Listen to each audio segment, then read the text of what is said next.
जर सध्याचं इराण शासन इराणला महान बनवण्यात अयशस्वी ठरत असेल तर सत्ता बदल का नाही होणार? इराणच्या परमाणु ठिकाणांवर हल्ल्यानंतर ट्रम्प यांचं ट्विट.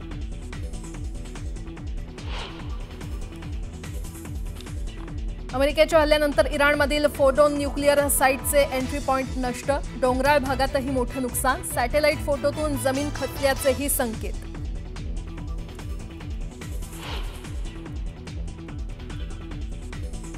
इस्रायल आणि इराणमधील युद्धात आतापर्यंत 865 जणांचा मृत्यू तर 3000हून अधिक लोक जखमी. इराणमध्ये आणखी नुकसान करण्याचं इस्रायलचं टार्गेट.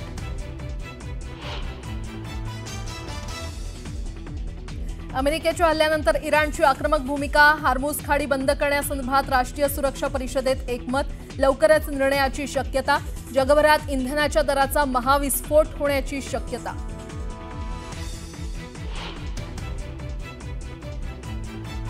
इस्रायलचा पुन्हा एकदा इराणच्या लष्करी तळांवर हल्ला. इमाम हुसेन स्ट्रॅटेजिक मिसाईल हेडक्वार्टर्ससह अनेक ठिकाणं उद्ध्वस्त केल्याचा इस्रायलचा दावा.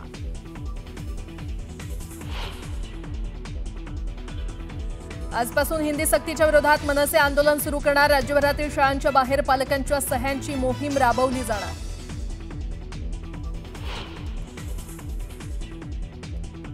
हिंदी भाषा सक्तीच्या मुद्द्यावरून राज्य सरकारनं बोलावली त्रिभाषा सूत्र संदर्भात बैठक. मुख्यमंत्र्यांच्या निवासस्थानी रात्री बैठकीचं आयोजन.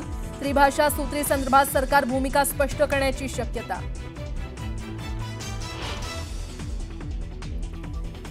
कर्जमाफीचा निर्णय मुख्यमंत्री घेतील तो अधिकार त्यांचा, तर शेतकऱ्यांनी कर्ज भरलीच पाहिजेत. कृषी मंत्री माणिकराव कोकाटे यांचं मोठं विधान.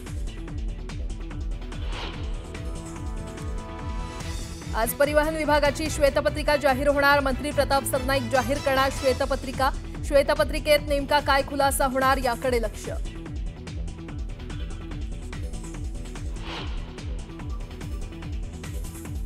मुझे लोगों ने कहा कि पालकी जाने वाली है, जल्दी जाएंगे नहीं तो फिर रास्ता जाम हो जाएगा.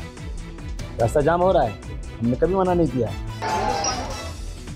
वारीच्या पालख्यांमुळे रस्ता जाम होतो, मात्र आम्ही कधी तक्रार केली नाही.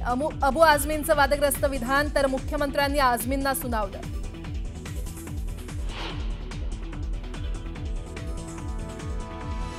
आणि गणेशोत्सवासाठी कोकणात जाणाऱ्यांसाठी खुशखबर. कोकण रेल्वेचं बुकिंग आजपासून करता येणार.